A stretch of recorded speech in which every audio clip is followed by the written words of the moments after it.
Last night I was at work. I work 11 to 7, and I was sitting there and I've been studying every night because I knew I had to speak. And then my coworker said to me, "You know, we're not going to get our paychecks tomorrow." I said, "Huh?" I said, "My direct deposit don't start till next." So I was waiting for my live check.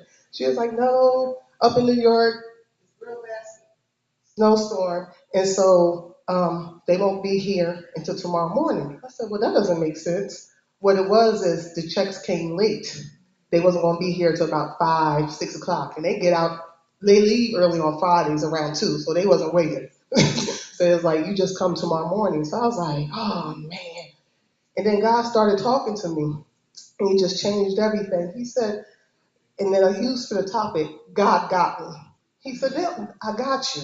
And I was like, "All right, God." He said, "Okay, well, go to my word." And I was like, "All right, God, I'm listening. I'm still a little upset because there's some things I had to do."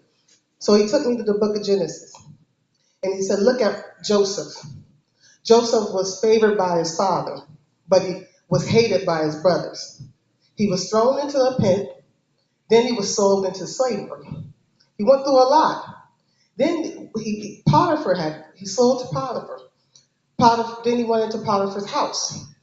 Then Potiphar's wife lied on him. Then again, Joseph's back in jail.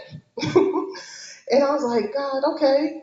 And then he's like, "Keep reading." I know the story, but at the time something else is on your mind, it wasn't registering. And he was like, at the end, what happened? Joseph was governing over all of Pharaoh's house and all of Pharaoh's people. Only person that was higher than Joseph was Pharaoh. And I said, "Okay, okay, God." He said, "So I had Joseph." I was like, "All right, I'm talking about I still don't have my paycheck. I still got some things I need paid." And he was like, "All right, well, go to the next book. Go to Exodus." I was like, "Okay, Exodus." He said, "Look at the Hebrews." I said, "All right." He said, "Didn't I deliver them from Pharaoh?" I said, "Yes, you did." "Okay." He said, "I parted a whole Red Sea." Now, scientists been going through, some people is like, it was just knee deep, ankle deep. But my thing is, if he parted water, if you ever try to part water, it's just not possible. And then he made the whole land dry that they walked over. And when they walked over and they came to the other side, they came out rich. So I'm like, "Okay, God." He said, "So I got them. I had them." I was like, "You're right. Okay." He said, "But you still," I'm like, "Yeah, I don't got my check." That's still going through my mind. He said, "Okay, what about Job?" I was like, "All right, Job, what about Job?" He was like, "Okay, look at everything. He was a rich man. Then he went ill. Job had 3 friends, what my daughters, they say his BFFs or his mains. He had 3 friends, and they were like, 'I know you did something. You did something. You sinned. Just confess it. Come on, you can tell me. Just confess it.' And then he went ill. He just confessed it. Then he had a wife who said, 'Just curse your God and die.' Now, this is the woman that he loved. That's supposed to be his best friend. You telling me just to curse God and just die? See, now, that that I don't know, but some of y'all men, I can see y'all now looking at your wife like, really? You just want me to die? Okay." So then I was like, "Okay, God." Job, he went through all that. He said, "Okay, but look at the end." He said, "I restored everything to him." He said, "I restored everything to him. Matter of fact, I gave him double for his trouble." And I said, "Okay, God." I said, "You're right." And I started feeling a little better. He said, "And if you can't go by what my word says, look over your life." And I started looking. I said, "Okay, God." He said, "Didn't I deliver you?"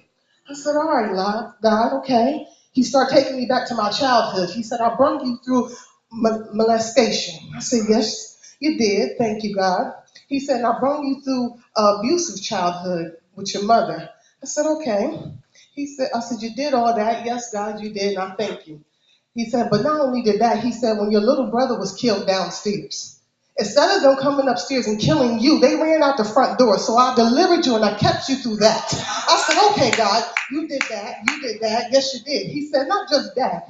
He said, "I delivered. You could have been dead right now. You was in a car accident. You went 30 feet over an embankment. I should have been dead. I climbed up the hill. I got help. I went from one end of the road to the median wall. I'm flagging everybody down. I'm like, hey, I need some help. Finally, the state trooper stops and they sees and they want to pull his gun. And I said, no, we was in a car accident. If you just look down there. But back home up north, when they have, that's usually when they send a woman out, it's like a carjacking. They send a woman out and then they come and jack the car. So he wasn't too sure what was going on. But when he flashed the light and he seen my god brother laying on the ground, he's passed out, and he see the car up against the tree and the back of it's lifted. And I'm just like, we need help. Finally, pain kicked in. And I was like, you're right, okay. You did that. I said, we got out. He said, but they was going to send you home.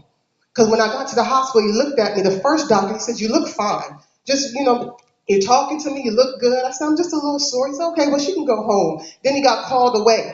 So another doctor came in. He said, you know what, just to make sure, let's do some x-rays. He came back and he said, you know what, we're going to have to do surgery. I said, surgery? For what? He said, it looked like a bomb exploded in your stomach. You had internal bleeding. And I'm like, okay, God. Because if I would have went home in 3 days, I would have been dead. I said, oh God, you have brought me through a lot. So I said to God last night, I said, okay, God, you're right. So it comes down to this. So what you're saying to me is that I got you. Through everything that you have been through, I've got you. I haven't left you. I haven't forsaken you. I am still there with you. I said, okay, God, you got me. He said, I got you. I got you. So, church, I'm here to tell you tonight that no matter what's going on in your home, on your job, in your body, God got you. He is a provider. He is a way maker. He is a healer. He will be your morning star. He will be a comforter in your time of need. God said to me, he said, let my people know that I've got them no matter what they go through. So he says, and I end with this, what shall we say to these things, that if God be for us, who can be against us? Pray my strength in the Lord.